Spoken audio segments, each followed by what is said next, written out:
interestingly enough, I've taken references where reincarnation is supposed to be in the Bible. But I know a particular one that's in there that no one even mentions here. So I can see. No. So it's so well hidden, if you like, so well concealed that nobody even who's looked for reincarnation in the Bible have noted it, because everybody says, oh, that can't be it. And it's the most famous one of all, that everybody says, oh, it's about turning over a new leaf. It means being born again.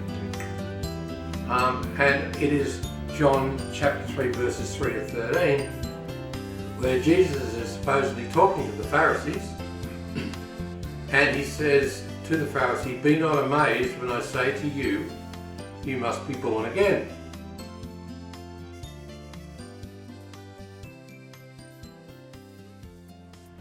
Now, if you go and talk to the Catholic priest, or you go and talk to whoever in the Christian religion, they'll immediately jump up and say, oh yes, but that means you must turn over a new leaf, you must be spiritually born again. You must dunk in the water or something and you become a new person. Okay, well we can go by that. Okay, that's what it was supposed to mean. So let's examine. Is that what it says? And that's what I'm going to go on to first. John chapter 3, verses 3 to 13.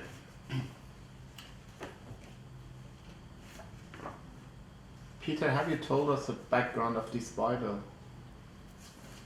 Well, this Bible is, let me find chapter 3. Now, actually it's a good point to make. Before I go on to that chapter 3, I will talk about the Bible. Besides this Bible, which is written originally published in 1768 or 5 or something. This is the St. James version of the Bible, which was actually written or translated from the original Bible, like the original Greek and Hebrew. It was translated, to my understanding, in around about 1603 to 1610 from that original work, because at the time, there'd been a number of Bibles written, the Wycombe Bible and other Bibles, but it was becoming apparent to people, to scholars of the time, because this is the period like the Reformation, we're coming out of the Middle Ages, and people are beginning to think, and they're reading the Bible and they're looking at what the church is doing, and they're looking at the Bible and they're saying, hey, this doesn't really fit. And then other people are looking at the Bible and they're saying, well, hang on, we teach that, but this says this. So they then decided they had to go back to the original Bible and retranslate the whole thing. And Wycombe was one of the first to do that, but probably the one we should mention most was Tinsdale. And his Bible was completed, I think it was 1525, I think it was first published. It undermined, according to the church hierarchy, the authority of the church. Because there wasn't many changes, but just a few changes that he brought to note. But those changes didn't give all power to the Pope. So he found himself immediately strangled and burnt. However, his book was picked up then by others. And there were other people at the time. Martin Luther was one in Germany, but his book was then picked up and they basically rewrote it into this. And this was written in about 1610, and it was the next sort of version of it, came in about 70 years later. I do have the original Tinsdale Bible as well, but I thought this was better because the Tinsdale Bible was written in slightly older English. This was a bit later. But this basically is a translation from the original Bible, the original works. So it's not like it's gone through a series of distortions. And if we were to read today's Bible, you'd find a lot of this wording has been really changed. And they've changed it in such a way of convenience as to, it doesn't reflect, I don't believe anyway, it reflects what they're really trying to say. So let's go back now to chapter 3. Now, there was a man of the Pharisees named Nicodemus, a ruler of the Jews. The same came to Jesus by night and said unto him, Rabbi, we know that thou art a teacher come from God.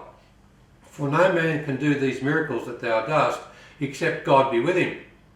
Jesus answered and said unto him, Verily, verily, I say unto thee, except a man be born again, he cannot see the kingdom of God. Nicodemus said unto him, How can a man be born when he is old? Can he enter the second time into his mother's womb and be born? Is that spiritual or is that physical? Spiritual. Physical. Where it's re-entering into his, think about it, re-entering into his mother's womb, which is a physical process, and being born again.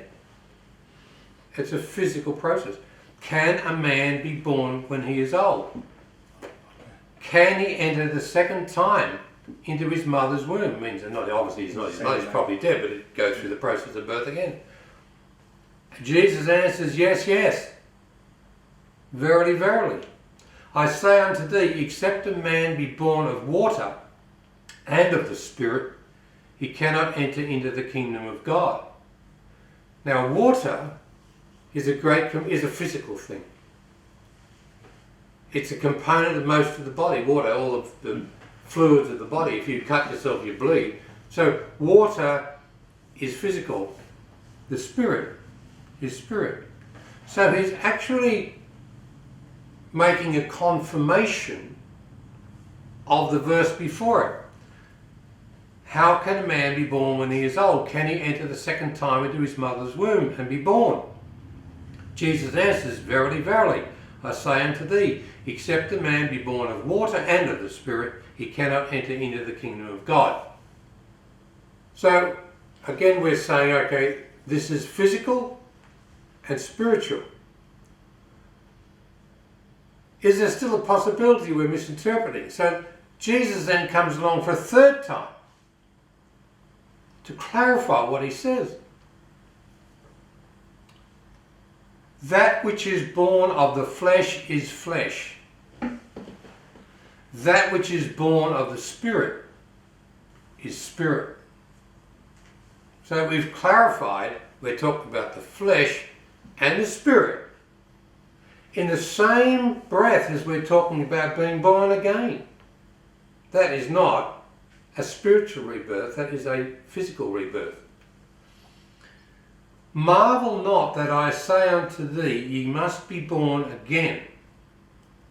The wind bloweth where it listeth, means the wind blows where it goes, and thou hearest the sound thereof, but canst not tell whence it cometh and whither it goeth.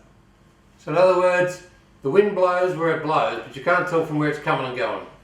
You can't see the wind. You can feel the wind. You can hear the wind, but you can't see. So he's here talking about the coming and the going of the Spirit, because he says, so is everyone that is born of the Spirit. So just read that again. Marvel not that I said unto thee, ye must be born again. The wind bloweth where it listeth, and thou hearest the sound thereof, but cannot tell where it comes, whence it comes, and whither it goeth. So is everyone that is born of the Spirit. So if you put that into modern terminology, it's marvel not that I said unto thee, ye must be born again, for the wind blows where it goes, and you can hear the sound of it, but you can't see whether it cometh or goeth, or where it goeth. In other words, it's flapping around, but you can't see it. And so it is with everyone that is born of the Spirit. So we're talking about that Spirit that's coming and going. So why would we talk about Spirit coming and going if we're only talking about turning over a new leaf? It's not coming and going anywhere. It's just being a good boy for a change. Nicodemus answered and said unto him, How can these things be?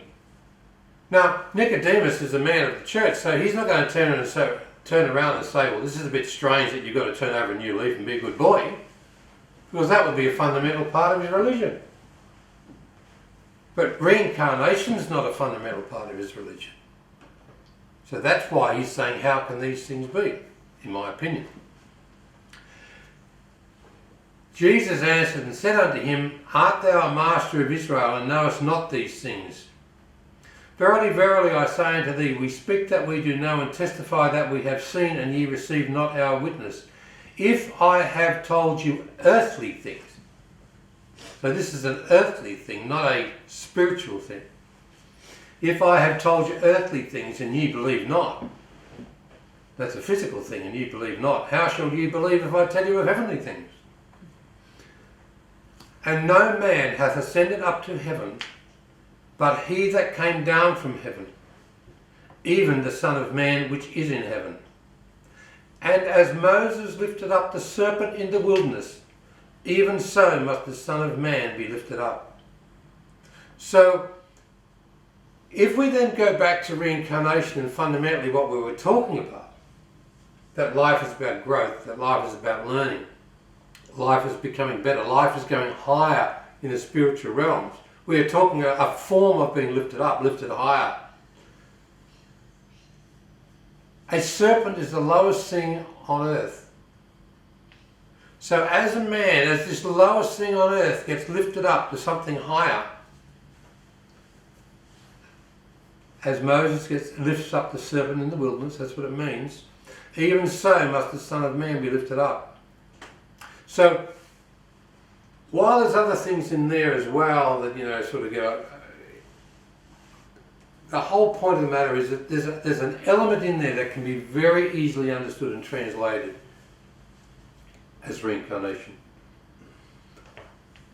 So, along the way, I can never understand why they left some of those paragraphs in, some of those verses in. You would have thought they would have whipped a few of them out.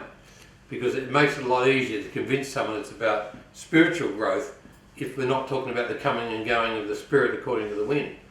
Or we're not talking about the physical and the spiritual. Or we're not talking about being lifted up. Being lifted up, if all you're doing is turning over a new leaf, you're not being lifted up. Being lifted up is something through learning, through experience, through growth. Just dunking your head in the water and pulling you out and saying, oh, now you're one of us, doesn't mean you're lifted up. You can be the biggest bugger in the world. Just because you go around with a thing on you saying, so I'm a Christian, doesn't make you any better or any worse. So, I think that's a really important thing, that in that book, while people will translate it in one way, it can also be translated as karma and as reincarnation.